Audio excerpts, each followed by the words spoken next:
Assalamualaikum warahmatullahi wabarakatuh. Kami dari kelompok 5 akan mempresentasikan mengenai prosedur analisis pengaruh yang beranggotakan saya Fauzian Sakita NPM 62, Lutfiani NPM 75, Rizky Ahmad Effendi NPM 77, Yulia Nisfi NPM 81, Laila Nurul Fajri NPM 84, Tiara Gita NPM 90, Nida Ahmad NPM 91, dan Nova Rasmita NPM 92. Regresi sederhana. Analisis regresi sederhana adalah sebuah metode pendekatan untuk pemodelan hubungan antara satu variabel dependen dan satu variabel independen. Dalam model regresi, variabel independen menerangkan variabel dependennya. Dalam analisis regresi sederhana, hubungan antara variabel bersifat linear, di mana perubahan pada variabel X akan diikuti oleh perubahan pada variabel Y secara tetap. Sementara pada hubungan nonlinear, perubahan variabel X tidak diikuti dengan perubahan variabel Y secara proporsional.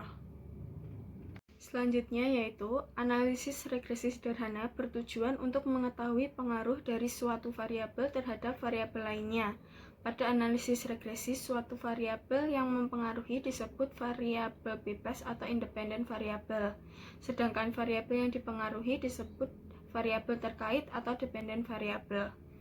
Untuk rumus regresi linear sederhana, yaitu Y sama dengan A ditambah BX, di mana Y merupakan variabel dependen atau variabel terikat, kemudian X variabel independen atau variabel bebas, A konstanta, di mana A ini merupakan nilai dari Y apabila X sama dengan 0, kemudian B koefisien regresi atau pengaruh positif atau negatif.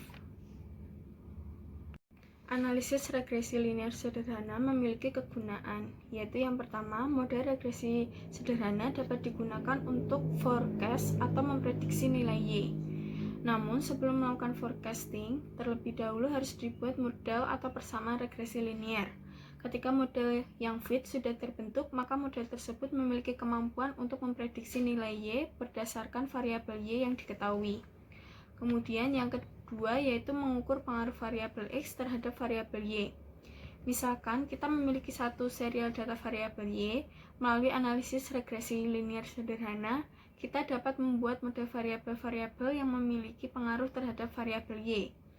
Kemudian hubungan antara variabel dalam analisis regresi itu bersifat kausalitas atau sebab akibat. Berbeda halnya dengan analisis korelasi yang hanya melihat hubungan asosiatif tanpa mengetahui apa variabel yang menjadi sebab dan apa variabel yang menjadi akibat.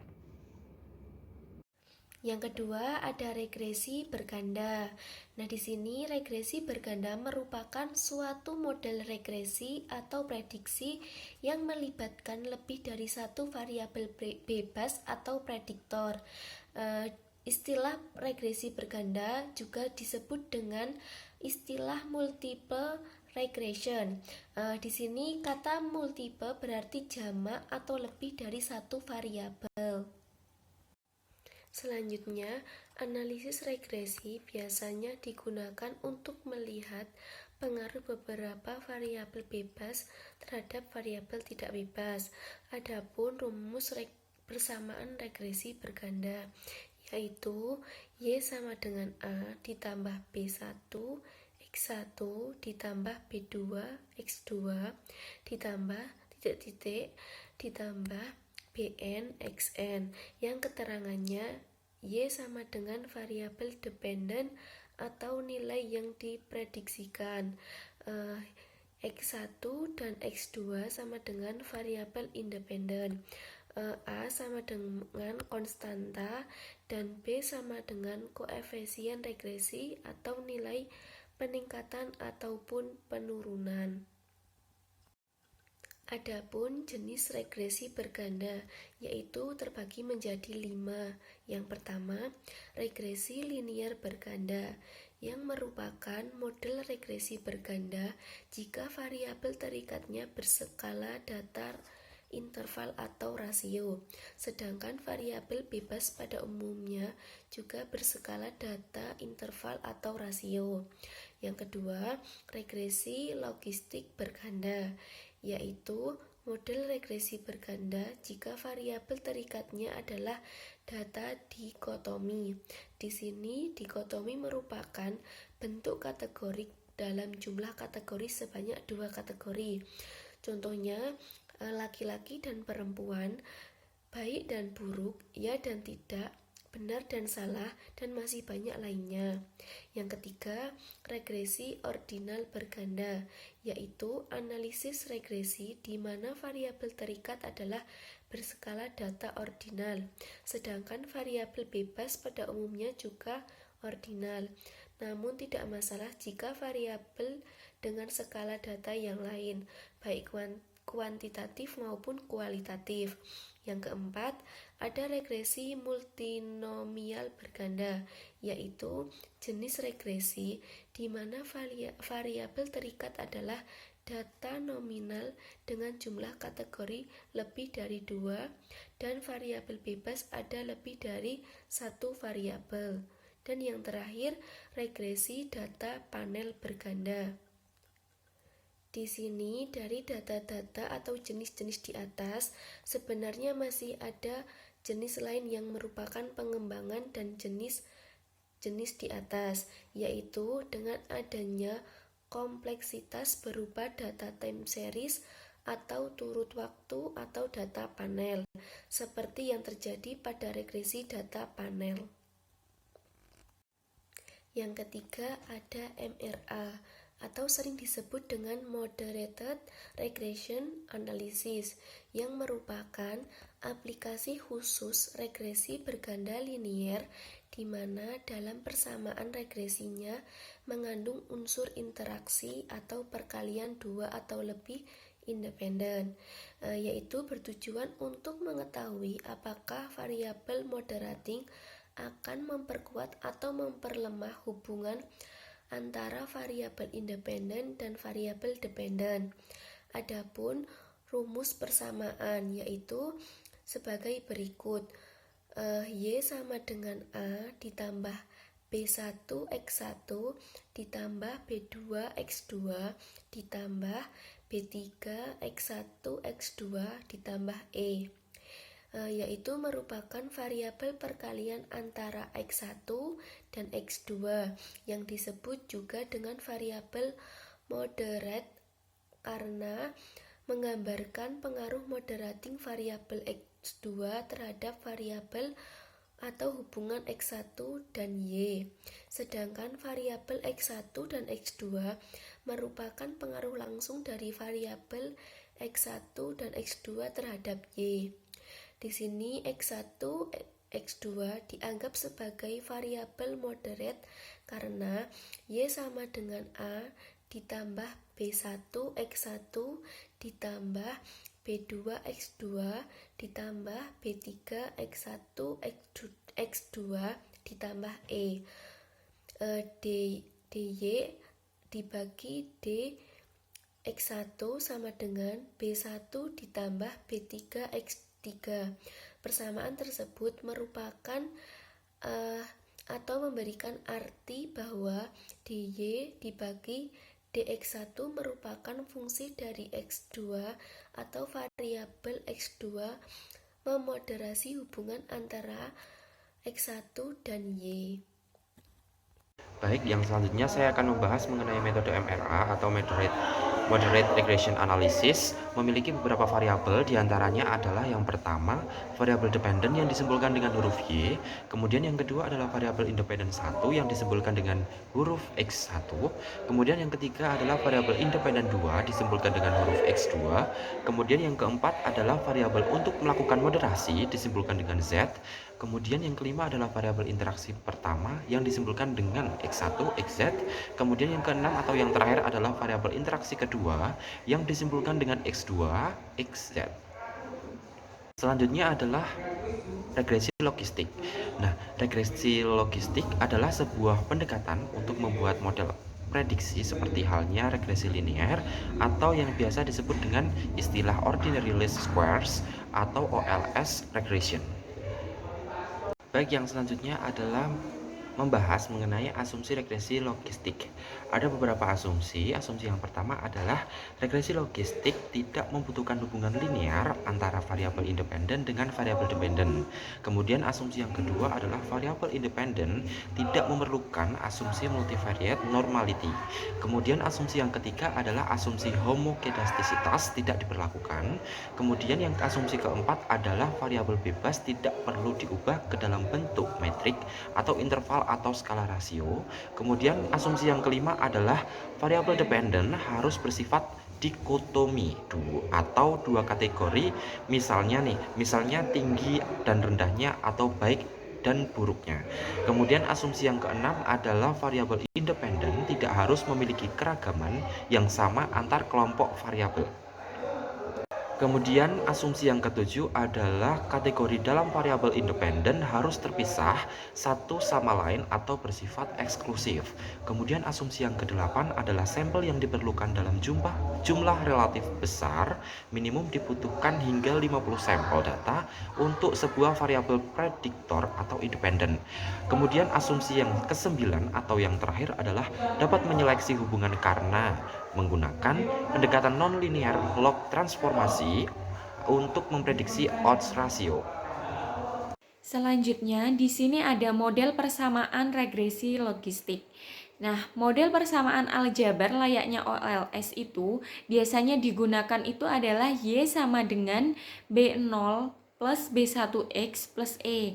Nah, di mana E itu adalah error variance ataupun residual. Nah, dengan model regresi ini, itu tidak menggunakan interpretasi yang sama seperti halnya persamaan regresi OLS. Model persamaan yang berbentuk berbeda dengan persamaan OLS. Nah, di sini itu dapat dilihat itu ada rumus dari persamaan regresi logistik.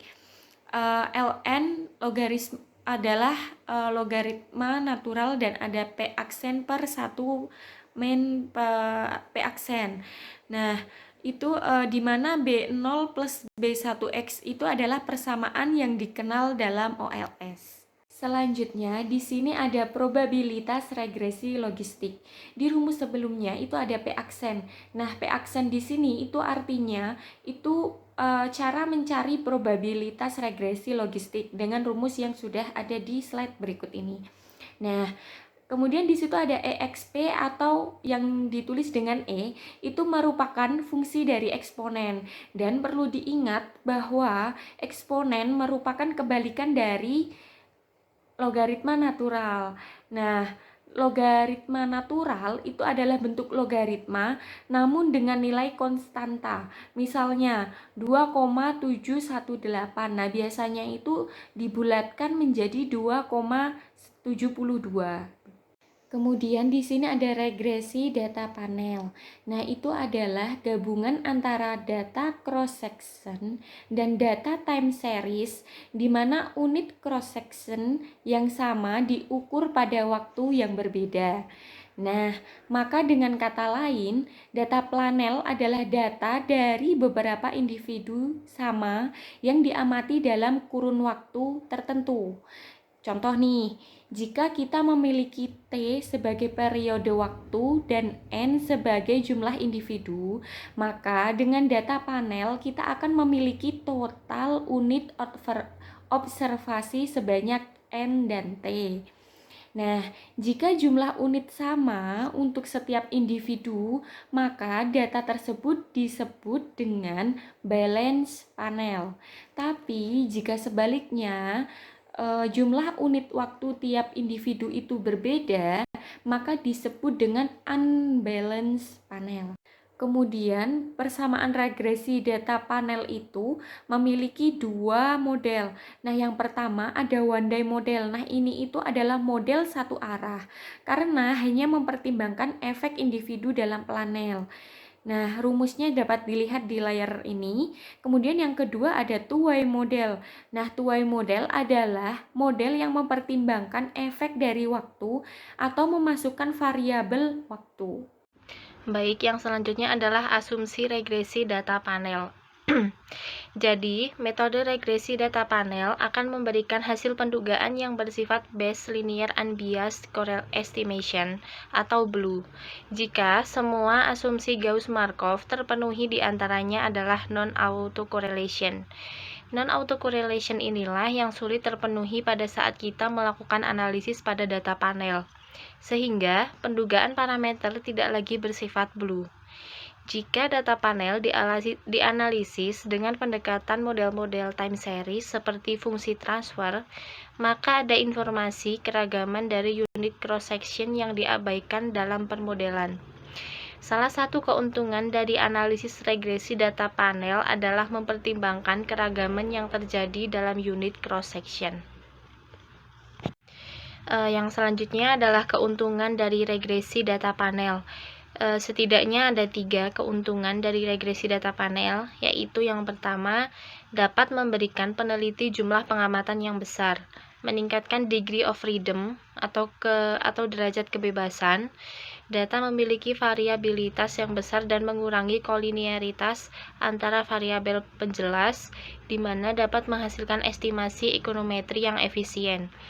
Yang kedua, yaitu data panel dapat memberikan informasi lebih banyak yang tidak dapat diberikan hanya oleh data cross-section atau time series saja. Dan yang terakhir, yaitu panel data dapat memberikan penyelesaian yang lebih baik dalam inferensi perubahan dinamis dibandingkan data cross-section. Yang selanjutnya adalah tahapan regresi data panel. Yang pertama yaitu penentuan model estimasi. Dalam metode estimasi model regresi dengan menggunakan data panel dapat dilakukan melalui 3 pendekatan.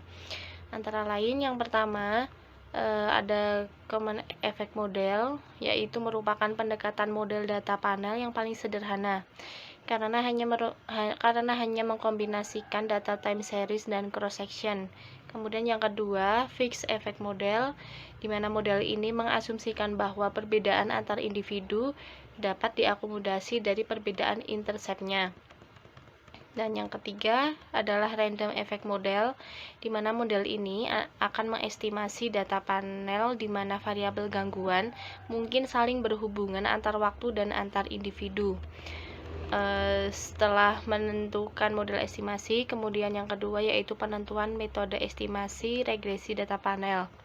Yang pertama adalah co-test, yaitu pengujian untuk menentukan model apakah common effect ataukah fixed effect yang paling tepat digunakan dalam mengestimasi data panel. Kemudian yang kedua yaitu Lagrange multiplier, di mana uji untuk mengetahui apakah model random effect lebih baik daripada metode common effect yang digunakan. Yang terakhir adalah Hausman test, di mana pengujian statistik untuk memilih apakah model fixed effect atau random effect yang paling tepat digunakan. Setelah penentuan metode estimasi, kemudian dilakukan pengujian asumsi dan kesesuaian model. Yang pertama ada normalitas, yang kedua multikolinearitas, yang ketiga heteroskedastisitas, dan yang terakhir adalah autokorelasi. Setelah semua itu selesai, kemudian ada interpretasi, di mana terdapat 5 jenis. Di sini ada adjust R square, kemudian uji F, uji T parsial, yang keempat goodness of fit, dan yang terakhir adalah persamaan regresi. Kemudian kita akan membahas tentang analisis jalur. Jadi, analisis jalur dikenal dengan path analysis yang dikembangkan pertama kali pada tahun 1920-an oleh seorang ahli genetika, yaitu Sewall Wright. Analisis jalur sendiri sebenarnya sebuah teknik yang merupakan pengembangan korelasi yang diurai menjadi beberapa interpretasi akibat yang ditimbulkannya. Teknik ini juga dikenal sebagai model sebab akibat atau causing modeling. Definisi analisis jalur diantaranya adalah analisis jalur ialah suatu teknik untuk menganalisis hubungan sebab akibat yang terjadi pada regresi berganda jika variabel bebasnya mempengaruhi variabel tergantungnya tidak hanya secara langsung, tetapi juga secara tidak langsung. menurut Robert D. Rutherford 1993. Yang selanjutnya yaitu asumsi analisis jalur. Sebelum melakukan analisis, ada beberapa prinsip dasar atau asumsi yang mendasari analisis jalur.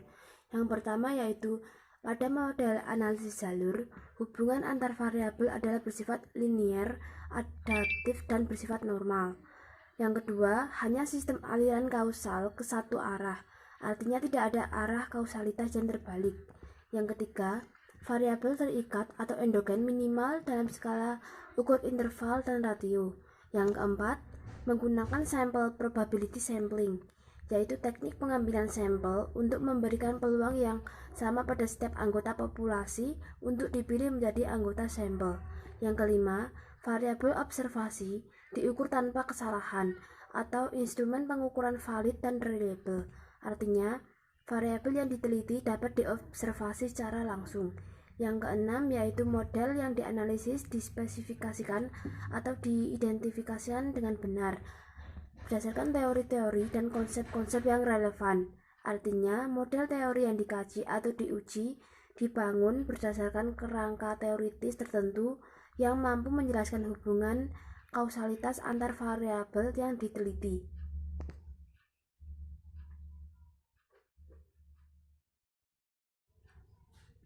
Manfaat analisis jalur. Manfaat model analisis jalur diantaranya untuk penjelasan terhadap fenomena yang dipelajari atau permasalahan yang diteliti, prediksi nilai variabel terikat atau Y berdasarkan nilai variabel bebas atau X, dan prediksi dengan analisis jalur ini bersifat kualitatif. Faktor dominan terhadap variabel Y dapat digunakan untuk menelusuri mekanisme pengaruh variabel X terhadap variabel Y.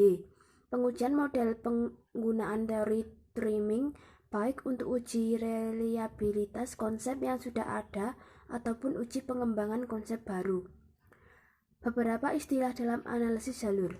Model jalur ialah suatu diagram yang menghubungkan antara variabel bebas, perantara, dan terikat. Pola hubungan ditunjukkan dengan menggunakan anak panah. Anak panah tunggal menunjukkan hubungan sebab akibat antara variabel-variabel bebas atau exogenous atau perantara dengan satu variabel dengan variabel terikat atau lebih. Anak panah juga menghubungkan kesalahan atau variabel residu dengan semua variabel terikat atau endogenous masing-masing. Anak panah ganda menunjukkan korelasi antara pasangan variabel-variabel exogenous. Model analisis jalur. Beberapa analisis jalur sederhana dapat dilihat pada gambar di bawah ini. Pada gambar A, X1 merupakan variabel independen atau exogenous dari X2 dan X3. Jalur X1 mempunyai hubungan langsung dengan X3, tetapi juga mempunyai jalur hubungan tidak langsung dengan X3 karena harus melewati X2. Dalam hal ini, X2 dan X3 merupakan variabel endogenous. Pada gambar B, hubungan X1 secara tidak langsung terhadap X3, tetapi X1 mempunyai hubungan langsung dengan X2. X1 sebagai variabel exogenous, sedangkan X2 dan X3 adalah variabel endogenous. Pada gambar C, X2 mempunyai hubungan langsung dengan X1 dan X3. Variabel X2 adalah variabel exogenous, sedangkan X1 dan X3 adalah variabel endogenous.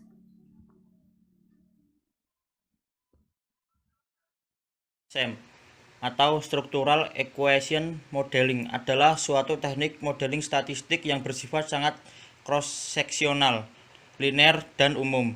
Termasuk dalam SEM ini ialah analisis faktor atau faktor analisis, analisis jalur atau path analisis, dan regresi atau regression.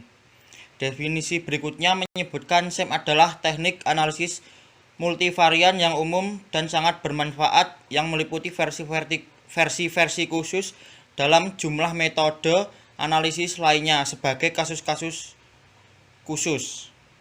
Fungsi dari SEM.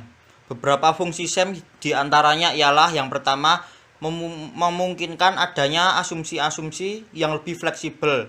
Yang kedua, penggunaan analisis faktor penegasan untuk mengurangi kesalahan pengukuran dengan memiliki banyak indikator dalam satu variabel laten. Ketiga, daya tarik interface permodelan grafis untuk memudahkan pengguna membaca keluaran hasil analisis. Yang keempat, memungkinkan adanya pengujian model secara keseluruhan dan pada koefisien-koefisien secara sendiri-sendiri. Kelima, kemampuan untuk menguji model-model dengan menggunakan beberapa variabel tergantung. Yang keenam, kemampuan untuk membuat model terhadap variabel-variabel perantara. Yang ketujuh, kemampuan untuk membuat model gangguan kesalahan. Yang kedelapan, kemampuan untuk menguji koefisien-koefisien di luar antara beberapa kelompok subjek. Dan yang kesembilan adalah kemampuan untuk mengatasi data yang sulit seperti data time series dengan kesalahan autokorelasi, data yang tidak normal, dan data yang tidak lengkap. Yang selanjutnya adalah aplikasi utama SEM. Aplikasi utama Structural Equation Modeling meliputi yang pertama, model sebab akibat atau disebut juga analisis jalur yang menyusun hipotesa hubungan-hubungan sebab akibat di antara variabel-variabel dan menguji model-model sebab akibat dengan menggunakan sistem persamaan linear. Yang kedua, analisis faktor penegasan. Suatu teknik kelanjutan dari analisis faktor di mana dilakukan pengujian hipotesis-hipotesis struktur faktor loading dan interkorelasinya. Yang ketiga, analisis faktor urutan kedua. Suatu variasi dari teknik analisis faktor di mana metrik korelasi dari faktor-faktor tertentu dilakukan analisis pada faktornya sendiri untuk membuat faktor-faktor urutan kedua. Yang keempat, model-model regresi.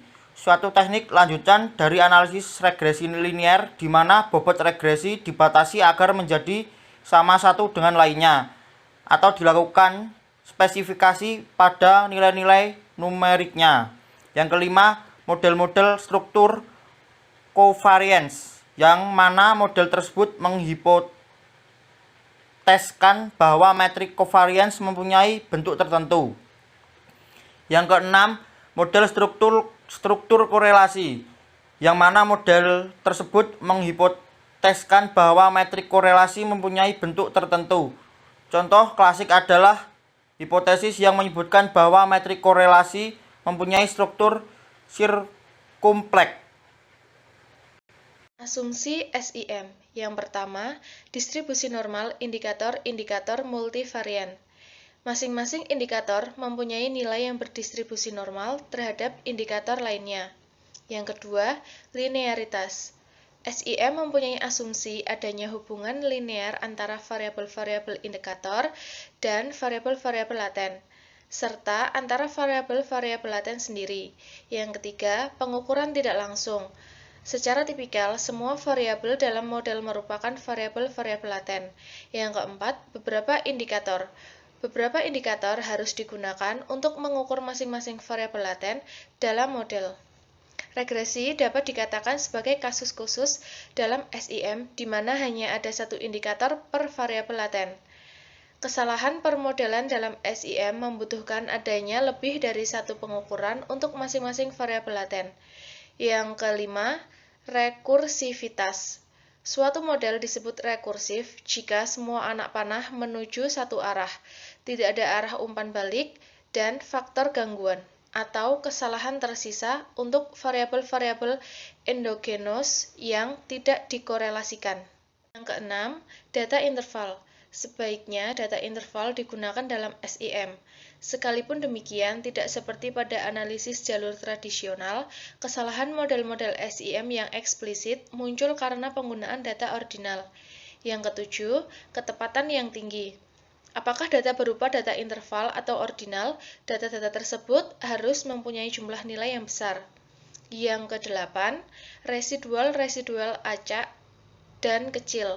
Rata-rata residual atau kovarian hasil penghitungan yang diestimasikan minus harus sebesar 0, sebagaimana dalam regresi.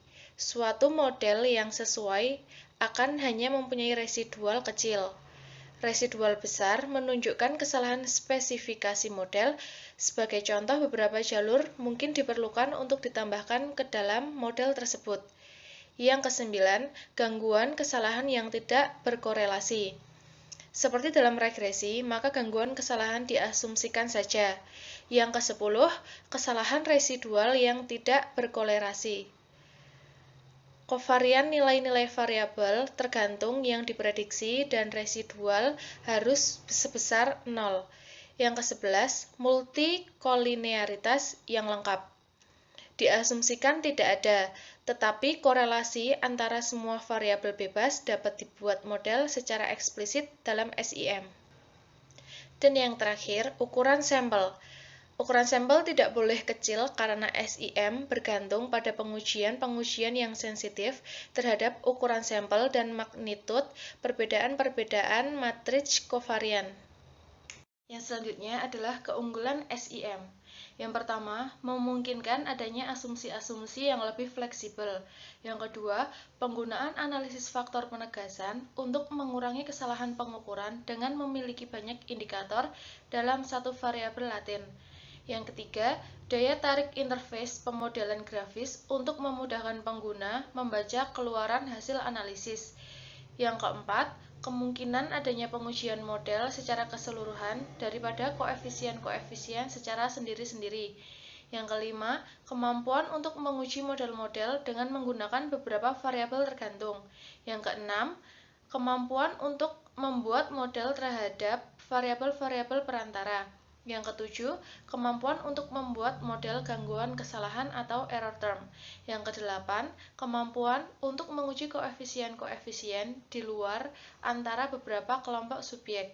Yang kesembilan, kemampuan untuk mengatasi data yang sulit seperti data time series dengan kesalahan autokorelasi, data yang tidak normal, dan data yang tidak lengkap. Langkah-langkah analisis dalam SIM.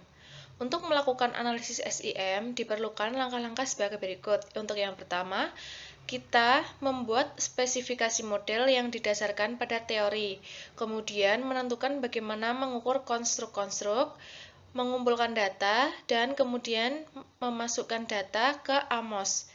Yang kedua, AMOS akan mencocokkan data ke dalam model yang sudah dispesifikasi, kemudian memberikan hasil yang mencakup semua angka-angka statistik, kecocokan model, dan estimasi-estimasi parameter. Yang ketiga, masukkan data yang biasanya dalam bentuk matriks kovarian dari variabel-variabel yang sedang diukur, misalnya nilai butir-butir pertanyaan yang digunakan. Bentuk masukan lainnya dapat berupa matriks korelasi dan rata-rata atau mean. Data dapat berupa data mentah, kemudian diubah menjadi kovarian dan rata-rata. Yang keempat, membuat estimasi sesuai keperluan riset. Yang kelima, mencocokkan data dengan model yang sudah dibuat. Sekian presentasi dari kelompok kami. Terima kasih atas perhatiannya dan mohon maaf jika banyak kesalahan. Wassalamualaikum warahmatullahi wabarakatuh.